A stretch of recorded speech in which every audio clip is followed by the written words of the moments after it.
Hello，大家好，我係祖華。今日咧嚟到呢個佛山市順德區啦。嚟順德一定得嚇。現時咧我喺呢個順德嘅一個容桂板塊呢度嘅。大家睇翻咧我身後呢個環境咧，其實就好優美嘅嚇。而家現時咧喺容桂一個東湖公園入邊嘅嚇，呢度咧就係一個湖泊嚟嘅。成個公園咧都好多休閒嘅措施啦。今日介紹嘅樓盤咧，同樣咧一定都係十分得㗎啦。就係我哋嘅東湖學府，就喺我哋湖嘅一個正前方啦。樓盤咧全部而家現樓嚟嘅，而且目前在售嘅一啲戶型啦產品咧，其實全部都可以望正咁靚一個東湖環境嘅嚇。景觀嚟講真係十分之開揚，而且係全部固定晒嘅。講翻呢邊嘅一個配套情況啦，大致講下。首先咧，醫院咧都喺隔離嘅。呢個咧係順德市嘅第2人民醫院咧，都喺隔離嚇。基本上揸車幾分鐘可以到，行路都可以行到啊。因為肉眼都可以睇到嘅，同埋啲商場咧其實都係行路都行到嘅。以及咧呢邊嘅交通方式嚟講啦，同樣都好方便。涵蓋咗有呢個高鐵啦，同埋咧直達巴士啦，以及輪渡啦，呢邊都係可以翻到去香港嘅。超級方便，包括去翻呢個珠海啊、中山啊呢度咧，全部呢個高鐵咧可以直達嘅。因為樓盤距離高鐵咧就真係好近嚇，講緊係幾分鐘車程可以到㗎啦。至於咁靚咧，價錢會唔會好貴咧？真係唔會嘅。大概1萬鬆啲咁嘅價錢咧，帶埋精裝嘅一個現樓俾你嚇。我哋首期咧只需要10零萬就可以搞掂㗎啦。而家睇翻呢個外立面咧，真係好新淨而且樓盤仲係我哋嘅央企加埋國企嘅出品啦。詳情嘅一個具體嘅情況係點樣咧？入邊嗰個交通情況係點樣咧？我哋入去售樓部啦，詳細同大家去講解下。OK， 陣間再傾。好啦，嚟到營銷中心啦，同大家大致講下呢邊嘅交通情況同埋呢邊嘅板塊嘅區位有啲乜嘢啦嚇。我哋睇翻呢個區位圖先。我哋叫做東湖學府啦，呢個樓盤。呢邊嘅交通情況咧首先咧呢個區位就位於呢個我哋容桂嘅中心位嚟嘅嚇。容桂佛山順德容桂，對面咧就係呢個順德大良嚟㗎啦。一河之隔就係順德大良啦。呢啲係德勝商圈。呢邊嘅交通情況咧，我覺得最主要咧，首先第一樣嘢咧就係距離我哋項目最近嘅咧就係呢個容桂站啦。容桂站高鐵站距離咧就係大概係1點零公里嘅啫。呢個過去咧10分鐘車程以內咧就可以到嘅。呢個容桂站咧就可以直接翻去我哋個廣州南站啦。呢邊過去廣州南站咧，番禺呢度咧係20分鐘嘅啫。直接高鐵翻去廣州南站。廣州南站呢度咧就有翻呢個高鐵直接可以翻去香港西九龍嘅。呢度翻去廣州南站咧就20分鐘。廣州南站翻去香港西九龍咧就1粒鐘嘅啫。全程咧即是話咧呢度過去呢度咧其實喺香港翻到去呢個容桂咧都係一個半鐘以內咧就可以搞掂㗎啦。呢度咧出嚟咧就到咗我哋呢個樓盤啦。幾乎上咧地鐵口咧出嚟最近嘅樓盤就係我哋呢個東湖學府啦。呢個其中一種交通方式啦。第二種係咩咧？其實咧呢邊有一個順德港嘅呢個坐船嘅方式嚟嘅。順德港咧大概喺呢個位置啦。呢個位置就係順德港嚟㗎啦。上邊呢度過去係幾耐咧？我哋揸車咧講緊係10零20分鐘就可以到嘅。順德港呢個位置咧，其實有直達嘅輪渡可以翻去香港中港城嘅。香港中港城呢度咧又係好方便。呢度咧如果係話你平時中意坐慣船嘅，又驚塞車嘅，坐翻呢個咧船渡啦，過嚟呢邊順德都冇問題。呢邊就直接再翻嚟樓盤呢度咧都係20分鐘到嘅啫。呢個係第二種方式。第三種方式咧係咩咧？都有直達巴士嘅。樓盤咧其實喺容桂方面咧，坐直達巴士嘅點咧有2個。第一個咧喺呢邊嘅一個容桂漁人碼頭呢度咧，都會有個點嘅。呢度係呢度過去呢度咧係15分鐘嘅啫，15分鐘嘅車程。仲有一個咧就係一個我哋嘅皇家太子酒店啦。嗰個嘅酒店嗰度咧過去嗰度係10分鐘嘅車程。嗰度咧都有翻我哋嘅直達巴士可以翻去香港嘅。呢邊翻去香港嘅渠道咧真係好多嚇，因為呢邊順德咧其實住落嘅香港人都幾多下，包括咧好多一啲嘅舊時鄉下都喺呢邊。特別喺呢邊嘅環境太宜居啦。其實可以睇得出咧，我哋成個呢個樓盤咧容桂呢個板塊咧翻去香港其實都係比較方便，好容易。如果係話你有親戚朋友咧喺中山或者珠海咧或者係翻去澳門咧，平時嗰個比較多嘅話，其實都好方便，因為呢條高鐵站咧，呢個容桂站呢條線路咧，往下走咧，其實就去到咗呢個中山㗎啦。中山呢度咧就嚟講南頭啦，或者係我哋個中山站咧，其實過去咧都係好近嘅，20零分鐘就可以到㗎嚇。就係咁方便。再往落去少少咧，就到咗珠海㗎啦。呢度就珠海嚟嘅。呢度過珠海係幾耐咧？1粒鐘嘅啫。即是話咧，其實呢邊翻去澳門咧，其實都係好方便啊。咁去到珠海咧，都係1個鐘頭嘅時間就坐呢個高鐵，咁直接可以翻去我哋珠海呢邊嘅區域㗎啦，就係咁方便。咁呢邊過去咧就係我哋深圳啦。所以點解講呢個咧，我哋嘅順德呢個容桂個板塊係咁方便啦。咁其實講翻呢邊嘅商業嘅情況啦，咁商業咧其實最近嘅一個商業咧就係我哋嘅城江城市廣場呢個位置啦。咁呢個位置咧係幾近咧？係講緊行路5分鐘可以到到，係行路5分鐘可以到到呢個城市廣場嘅呢個商場。咁呢個商場咧係比較大型嘅商場嘅，咁入邊 shopping買嘢咁包括食飯呢邊都會有啦。以及咧，我哋如果係買餸咧，就隔離有個容里市場啦，呢個係街市嚟嘅嚇，咁都係好方便。咁以及咧，我哋如果係小朋友讀書啦，咁我相信大家都唔需要話用到學位啦。不過咧，呢個講到學府咧，確實呢個學位係 OK 嘅。咁對於後期咧，我哋樓盤咧，如果再要出售或者係點樣咧，咁其實都會比較方便，多人接受嘛。呢邊嘅容里小學同埋容里中學咧，就喺樓盤嘅後門出去行路就可以行到噶啦。咁以及咧，呢邊我哋樓盤自帶咧會有個幼稚園喺度啦。點解各位係學府呢兩個詞咧？就係咁啦，因為呢邊嘅學位咧確實係比較 OK 嘅。以及咧呢個位置咧，去到我哋嘅而家明年嘅4月份開業嘅一個咧，我哋山姆超市咧都係講緊15分鐘嘅車程可以到嘅嚇。10到15分鐘嘅車程就可以去到呢個山姆超市噶啦。以及咧對面呢個大良商圈啦，咁其實大良咧就順德嘅市中心位置啦。咁呢度過去咧過條橋咧都係講緊10零分鐘可以到嘅。所以咧其實佢係同翻我哋大良嘅中心商圈係挨住嘅，但係大良嗰度係賣得比較貴噶嘛，2萬大幾係嘛。咁呢度咧1萬鬆啲咁嘅價錢，咁過條橋嘅一個距離用多10分鐘嘅時間換翻啲一半嘅銀碼嘅一個地方係嘛。咁而且喺大環精裝一個國企現樓，我覺得係OK 嘅，有性價比嘅。咁以及咧，我哋睇翻呢邊嘅一個在售嘅情況啦。咁我哋樓盤咧，total 係分2期，即係一共係2期開發嘅。而家目前在售呢個咧就係我哋2期嘅產品嚟㗎啦。咁2期你加埋咧就係11棟樓嘅，一共係11棟樓啦。咁我哋嘅目前主要在售咧就係我哋13棟就係我哋呢個有個99方嘅一個3房2衛嘅單位啦，就係呢條腿啦。以及咧我哋樓王嘅22棟咧，咁前面呢條腿咧就105方嘅，咁呢邊咧就係一個140方㗎啦，呢條腿側邊呢條腿咧就140方㗎啦，咁隔離呢個位置咧就係125方㗎啦，呢邊側邊呢個125方嘅一個單位都係做到一個4房2衛嘅，以及咧我哋嚟緊年後啦，應該就會準備加推呢個20棟嘅一個單位嘅，20棟咧會補充翻我哋側邊呢個119方呢啲咁樣嘅戶型啦，咁其實就全部現樓嚟嘅，就爭攞翻呢個預售證嘅啫，就係咁嘅情況咁我哋再睇翻咧，其實就加推呢20棟咧，主要因為咧13棟咧佢賣得比較快因為我哋側邊呢個咧110幾方呢啲咁嘅單位咧，其實就已經係賣晒呢個119方，同我哋20棟一樣嘅一個格式嘅一個棟數啦。咁我哋講翻呢邊嘅99方一個戶型啦，咁其實由於呢邊嘅一個樣板間都已經賣咗啦，咁我會陣間會去到14棟呢度啦。咁我先帶大家睇翻呢個21樓嘅一個裝咗修嘅一個單位嚟嘅，咁99方嘅戶型啦。咁大家感受下呢個99方嘅戶型，咁睇下啱唔啱大家嚇。咁其實咧所有嘅目前在售嘅戶型啦，咁我哋可以睇得出咧，其實真可以咧一線望到好靚嘅一個東湖嘅一個公園嘅環境嚟嘅嚇。咁喺市區入邊咧，其實有咁靚嘅一個環境咧，景觀咧，其實就比較難得嘅。咁包括我哋13棟好啦，定係22棟，以及未來嘅一個20棟嘅加推咧，其實望出嚟嘅景咧，其實都係比較開揚嘅。咁所以咧呢個樓盤點解會咁多順德人，甚至係我哋個貴城嗰邊嘅地方嘅人群咧，中意買呢度咧，都係有咁嘅原因，有學位現樓，而且係一個央企加國企個樓盤仲係咁靚嘅景觀仲要咁樣嘅交通位置，係咪先 ？OK， 咁而家咧先去感受戶型，咁再帶大家感受下呢邊嘅花園啦，以及係上邊嗰個格式係做成點樣嚇？咁 OK，咁陣間再傾。好啦，咁我哋入到去園林啦，咁大家睇翻呢個咧成個園林嘅分佈先。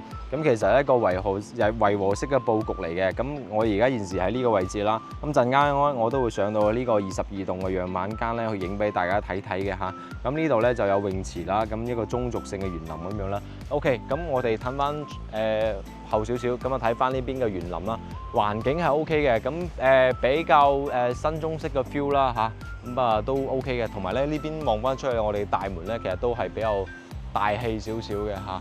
咁啊泳池就喺後邊啦。咁我哋帶大家望一望呢邊嘅一個lobby 大堂係點樣嚇。咁13棟喺呢度嘅嚇，13棟喺呢等樓。呢等樓就係13棟啦。OK。咁跟住我哋睇翻呢邊嘅22棟先。22棟咧就全部即係而家全部都係現樓狀態嚟㗎啦。咁大家日後咧即係想過嚟睇咧，睇翻邊一棟、邊一個單位、邊一個實體都 OK 冇問題嘅。22棟就係咁樣嘅一個大堂。咁其實咧全部嘅大堂嘅交標咧都係一樣嘅啫。咁冇乜區別，都係按照呢咁嘅標準去交樓嘅。咁呢邊咧入去咧。左右兩邊咧會有啲咧公區嘅活動空間啦，例如講會擺啲啦我哋嘅桌球台啦，咁呢邊有啲我哋坐下嘅休閒嘅一個地方啦。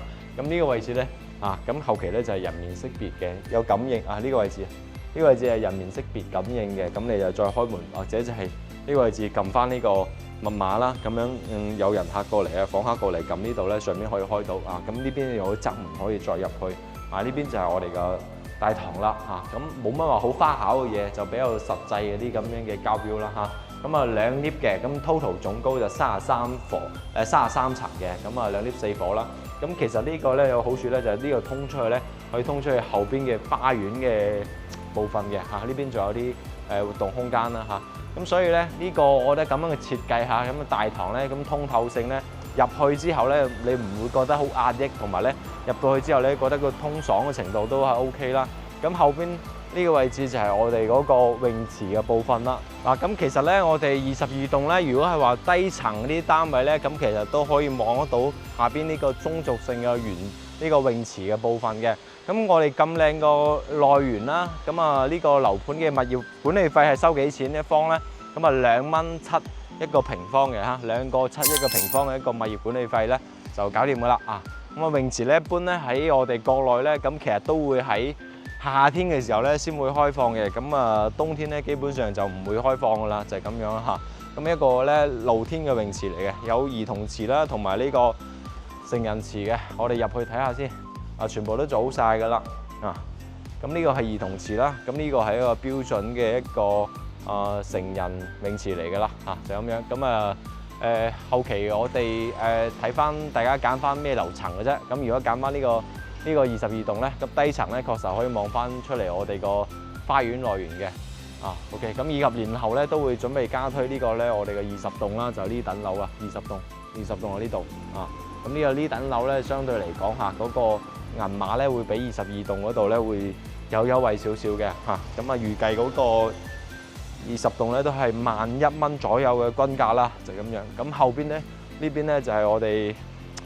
咁雖然有小橋冇流水但係嗰個意境係唔錯嘅，呢個意境係 OK 嘅。成個花園咧全部做好晒㗎啦，全部現樓一個社區，咁即買即入住大家唔使擔心咩其他問題而且呢個樓盤嘅發展商仲係我哋嘅央企再加埋呢個國企嗰個強聯合應該講咁後邊呢度咧全部已經係交咗樓㗎啦，呢邊係早期賣嘅OK。咁後邊呢度咧有個門口出去咧就係我哋個學校啦呢個就係學校嚟嘅。咁真正咧可以實現呢個目送式嘅教育啦。咁所以點解有咁多本地人會中意呢個樓盤咧？就係咁樣，因為確實呢度好方便所有啲嘢咧都係現成嘅，包括學校好啦，呢個商場好啦，同埋樓都好啦，就係咁樣咁同埋咧價錢嚟講都會相對嚟講咁俾翻去翻大兩嗰啲咧會更加有優惠啦咁1萬左右咁嘅價錢咧就可以買到呢度精裝嘅一個3房係啦，就係咁樣。咁而家咧上去睇樓先。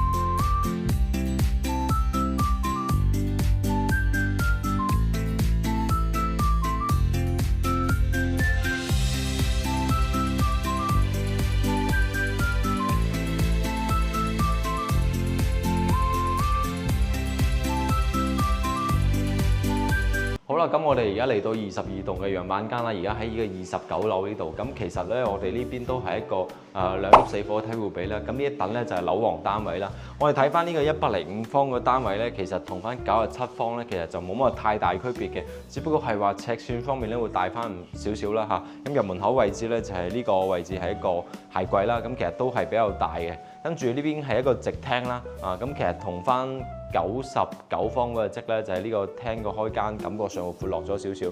跟住呢邊餐廳位啦，然後咧後邊咧就係我哋廚房位置啦。咁廚房咧一個咧 U 型嘅設計啦，咁放個雙門嘅大雪櫃啦，咁啊都係夠位置嘅嚇。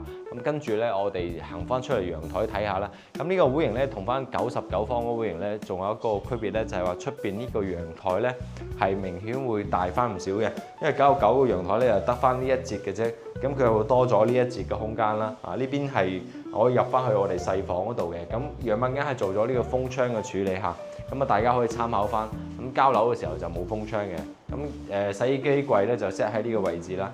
咁呢邊嘅朝向就西南向西南向嘅一個景觀面嚟嘅。望翻出去咧就望正呢個中軸線嘅一個公園啦、湖景啊。咁同埋咧，因為樓層夠高咧，望出去其他啲位置咧，其實基本上可以做到一覽無遺㗎啦，就係咁樣。咁光線咧，大家真係唔使擔心甚至喺屋企都要戴墨鏡嘅咁樣嘅感覺啦。就係因為呢個夠晒光猛啊。跟住咧呢邊嘅房間啦，咁仲呢個就係我哋嘅客位啦。3段式分離啦，都做到嘅嚇。OK，移過嚟咧睇翻呢個房間啦。呢個係一個細房嚟嘅大家可以作翻個書房咁其實放個應該做個1.5米床，睇下放唔放得落先。可能噴水估計應該係1.35米左右嘅一個床啦，咁樣擺可能好啲或者咁樣擺呢個房間跟住睇翻呢邊嘅房間咧，就對可以出去出邊嗰個陽台嘅房間啦。咁1.5米床兩邊落床都做到嘅，冇問題咁跟住主人房啦。咁主人房方面咧，king size 床咧完全安排晒冇問題嘅。都係做到3邊落床啦。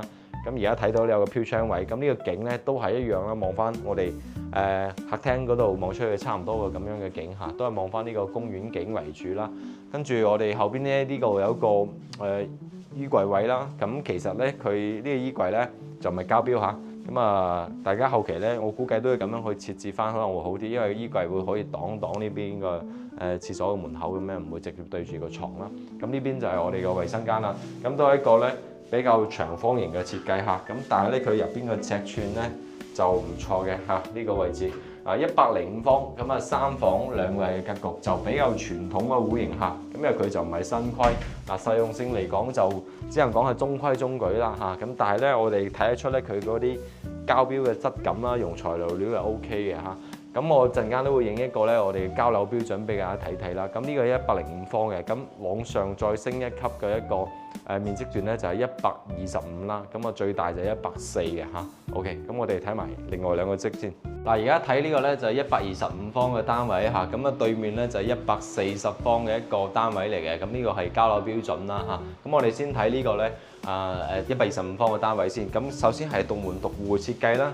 咁呢度你而家見到呢個位置咧，其實就後期大家可以咁樣去設置翻嘅咁就呢個唔係交樓標準 OK。入嚟睇下翻先。咁入門口位置咧一個好長嘅鞋櫃位啦，所以呢邊嘅鞋櫃位係足夠嘅。跟住我哋睇翻第一間房先啦。呢個房間咧咁其實一個陽台房嘅房間啦，咁即係放個1.5米床啦都冇問題嘅。咁後期仲有一個長輩間或者係客人房都 OK 嘅。咁呢個積咧就最大嘅賣點就係南北通透啦。咁呢邊係我哋個梳化區啦，跟住呢邊就係餐廳位咁餐廳位呢個位置咧，其實望出去感覺咧就十分之通透嘅。咁首先呢個尺寸係夠晒大之餘啦，咁後邊呢度咧都有位俾你做翻個餐邊櫃啦，同埋後邊咧都有一個陽台嘅喎。呢個位置咧，咁一個我哋嘅副陽台啦咁出邊咧，咁其實望翻我哋嘅花園為主啦咁後期咧大家可以封埋個窗都冇問題咁封埋窗咧就學呢間屋咁樣，樓下咁樣呢個都係佢嘅一個應該係餐廳位嗰邊個位置嘅。咁佢都封埋個窗噶啦，因為全部係現樓嚟嘅。咁所以咧都係啲單位已經係裝修緊噶啦。下邊就係我哋個泳池，同埋咧就係花園啦。咁以及後邊咧遠處係咩咧？一個係我哋嘅學校嚟嘅，一個小學，一個中學就係都喺後邊嘅。咁啊呢個角度咧就睇唔到個商場，商場就喺嗰邊嘅。咁遠處咧，往遠處去睇咧，大家有冇見到咧？呢邊有個江景面啊，嗰邊其實就順德大良嚟㗎啦。咁啊，我哋德勝新區啦，嗰個位置我哋往上睇睇呢個位置今日啲天氣有啲霧霾所以睇得唔係好清楚咁樣咁對面嗰邊賣緊係2萬大幾呢個位置咁啊萬零蚊1萬鬆啲，咁啊就可以買到咁嘅單位啦。咁啊，但係咧呢邊嘅一個寧靜程度啦，包括呢邊嘅一個配套咧，其實都唔差嘅。包括我哋呢個位置去翻順德大良其實都好方便OK，咁啊繼續睇翻會型嘅本身啦。咁啊，我哋睇翻呢個廚房呢個廚房咧好巧妙咁樣用咗個4疊嘅一個趟門。呢個設計咧我都係第一次見4疊嘅趟門咁啊，其實咧大多數咁都係一個兩線嘅趟門為主嘅。咁呢度做咗4疊啦咁啊有啲日式嘅 feel 呢種做。咁啊大雪櫃位啦，跟住呢邊嘅一個我哋應該呢個老闆牌嘅一個燒肉碗櫃啦咁同埋呢個星盤基本上呢啲就係膠錶嚟㗎啦。咁呢邊個梳化區咧，其實咧我哋坐住喺度咧，咁其實咧都可以望到好靚嘅一啲湖景嘅。咁因為呢個單位咧其實就東南位嚟嘅東南位，咁望出去咧，咁其實即係我哋假設喺度坐住咧，咁望出去就咁樣嘅一個景觀啦望住綠油油嘅一片啦。OK， 咁啊跟住我哋睇翻呢邊嘅環繞過嚟咁樣調翻轉頭睇翻咧，咁其實呢個通透性咧咁啊可想而知幾唔錯OK， 咁啊跟住我哋行出嚟咧，睇翻呢邊嘅一個主陽台啦。呢邊嘅主陽台咧咁啊夠晒長嘅，同埋咧就呢邊嘅一個闊度咧都 OK 嘅咁然後咧呢邊個房間咧依然都係有個可以通入去房間嘅一個位置啦咁呢個係細房嚟嘅咁啊都做到米半床3邊落床 OK 嘅。咁跟住鏡頭一齊過嚟啦，我哋睇翻呢邊嘅一個公共衛生間，即係我哋後衞啦咁啊都係3段式分離。咁其實呢個尺寸咧會比105嗰個會大翻唔少嘅最少我入到去之後咧，大家睇翻呢個尺寸咧，其實都係唔細㗎就係咁樣。咁啊放浴缸就勉強啲就係咁樣啦。咁啊基本上你話做翻個大企缸係冇問題嘅。咁我哋睇翻呢邊嘅其他房間啦。咁呢度仲有一個房間啦，咁都係我哋嘅望翻花園嘅景為主用咗個飄窗做咗個榻榻米床嘅就係咁樣嘅設計。呢邊係主人房嘅，主人房就King size 床啦都 OK 嘅。咁飄窗咧咁唯一覺得咧，我就覺得呢個飄窗嘅高度咧比較高少少呢個高度係比較高少少嘅，所以咧就唔係話十分好用咁可以咁樣後期參照翻做翻個咁樣嘅飄窗坐墊啦都 OK 嘅。咁後邊就係我哋個衣櫃啦，同埋咧就係我哋個主人房嘅衛生間啦咁其實講真呢個咧125方咧主人房嘅衣櫃位咧，咁確實係爭啲嘅呢個位置咁睇下後期點樣去做翻個設計啦，或者就將呢個衣櫃咧搬過去呢邊做一排嘅衣櫃咁樣又得冇問題嘅。或者就如果你住人唔多咧，咁確實咧可以利用翻隔離一間房間咧，咁做翻個衣櫃嘅衣帽間嘅位置咧，亦都係冇問題嘅。咁呢個咧就係125方嘅單位啦。